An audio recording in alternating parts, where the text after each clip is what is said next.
Olá, saudações, sejam bem-vindas, sejam bem-vindos. Vamos para a literatura brasileira, mais um trecho de leitura, releitura, 20 anos depois, 2 décadas depois. Maçã no Escuro, romance da Clarice Lispector, que vai falar das relações humanas, né?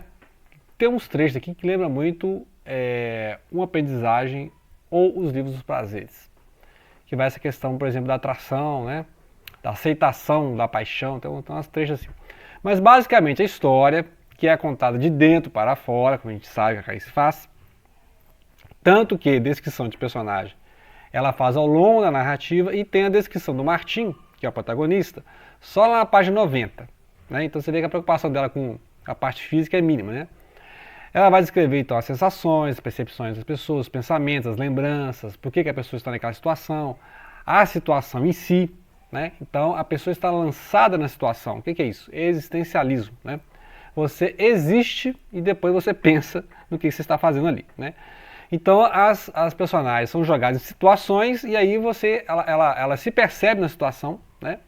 Muitas vezes nem pensando, né? Ela é surpreendida pela situação em si. E aí a partir disso a narração, né, desenvolve o que isso mudou na vida, né, da personagem. Então o Martim, de repente, ele está fugindo à noite, né, ele está no hotel e sai fugido lá no meio do mato, né, até chegar num sítio. Encontra lá um trabalhador, que é o Francisco, e aí vai chegar até a dona das terras, que é a Vitória. A Vitória tem uma irmã chamada Emerlinda. A Emerlinda é uma jovem viúva. E a gente vai ver que, de início, o foco era o Martim. E depois acontece que o foco será o que o Martim causou de mudança na vida dessas pessoas. Né? Estavam lá nesse sítio, que é perto de uma aldeia, né, uma região assim, bem rural mesmo, e o sítio estava precisando de trabalhadores. Então, de repente, o Martim chega e fala, né, vou trabalhar para você, né, ele fala que é engenheiro e tal. A Vitória não acredita muito. O que o engenheiro estaria fazendo aquelas paradas, aquelas paragens? E ela aceita o trabalho, né, ela acha que ele é meio abusado, assim, no sentido de que ele não leva muito a sério, tem aquele olhar meio superior, né? Ela acha que ele não vai obedecer, mas pelo contrário, né, ele obedece. Então, você vai arrumar ali a plantação. Aí está lá arrumando a plantação. Você percebeu que as cercas estão, né, danificadas? Aí ele vai lá para arrumar a cerca. Ele não questiona nada.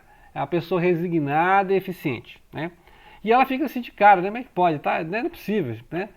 Ela se sente ser ultrajada por essa insignificância, né? Porque ela imaginava que ele fosse resistir a ela e falar, não, peraí, deixa eu terminar de fazer aqui, né, a plantação aqui, depois eu mexo com a cerca. Não, ele, né, sim senhora.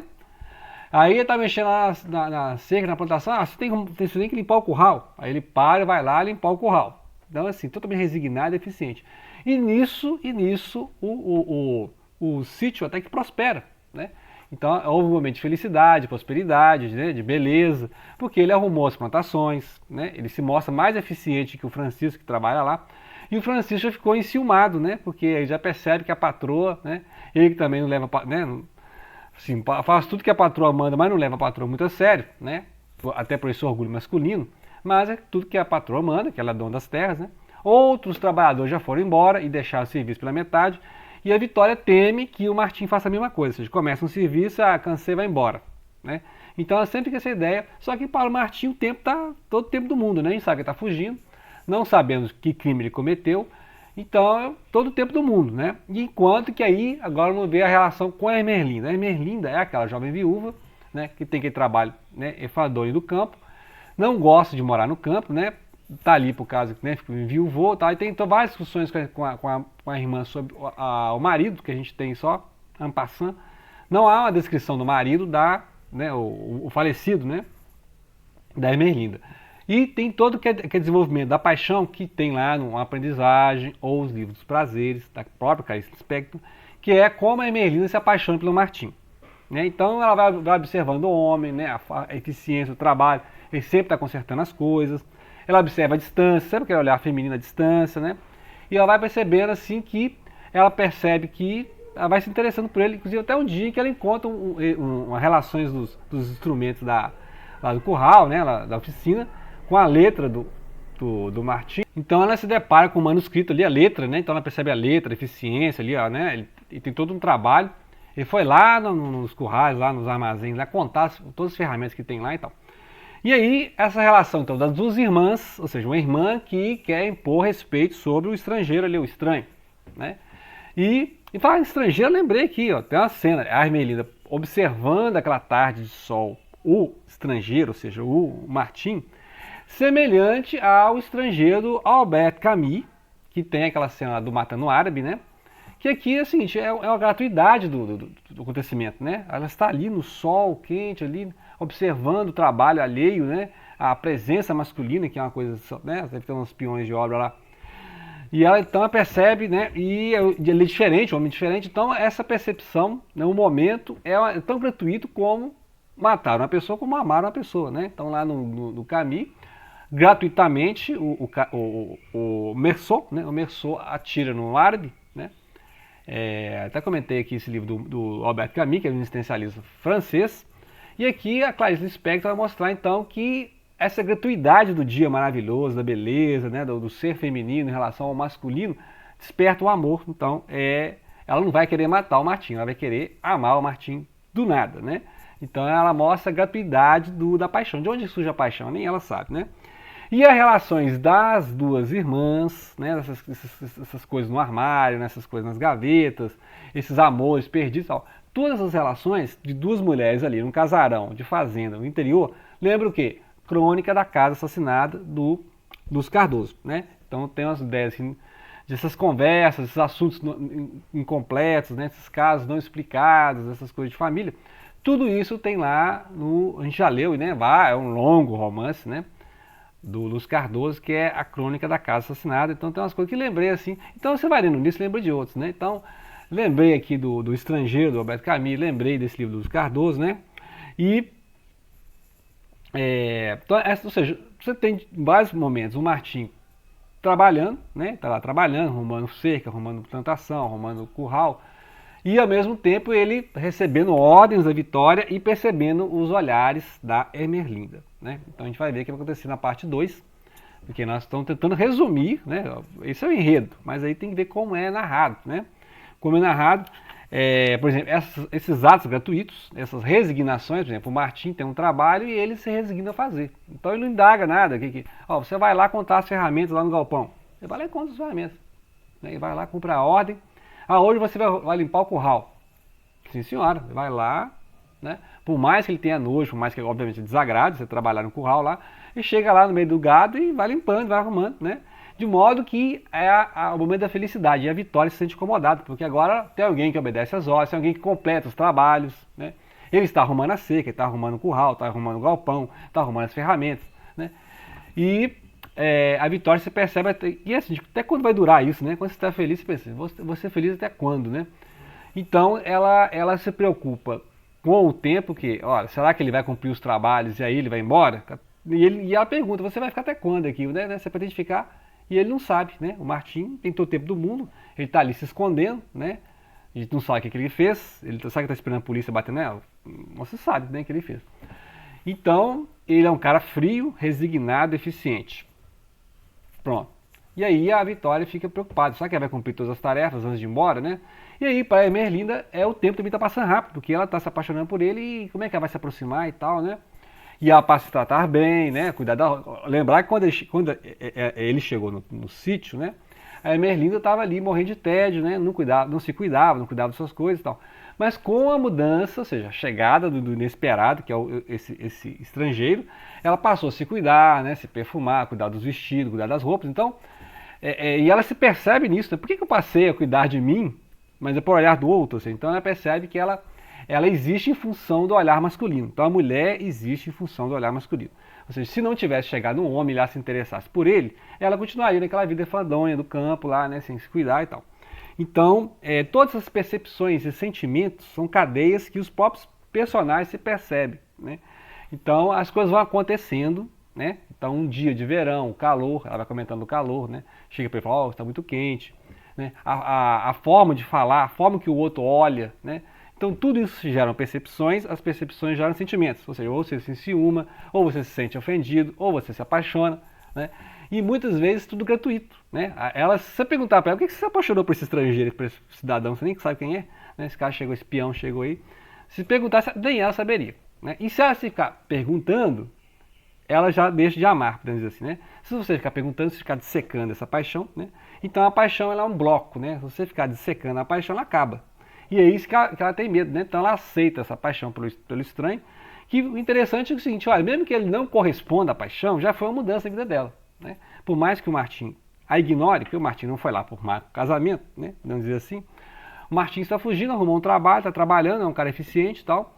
E aí a mulher, ele percebe a mulher, né, olhando pelos cantos, seguindo onde ele vai, né? Então, assim, ele vai corresponder à paixão? Não sabe, mas só não precisa, porque isso acontece na pessoa que é apaixonada, né? Então a Clarice mostra aqui no caso que é a percepção, a emoção, o sentimento na pessoa, né? Não precisa ser correspondido, né? É claro que se tiver uma correspondência, aí haverá um par amoroso na história, né? Então o casal da história vai ser a Merlinda e o Martim, né? Precisa ter um casal amoroso na história? Não sei, né? Lembrar que esses romances pode ter lá no caso, por exemplo, né? Uma aprendizagem, o livro dos prazeres, que aí é a questão mesmo eu esqueci o nome dos personagens aqui, mas é uma professora e um professor, né? E eles vão se apaixonando ao longo do romance, vai mostrando eu sei que o homem chama Ulisses, estou tentando lembrar o nome esqueci o nome, é Dom Branco, depois eu coloco aí no comentário.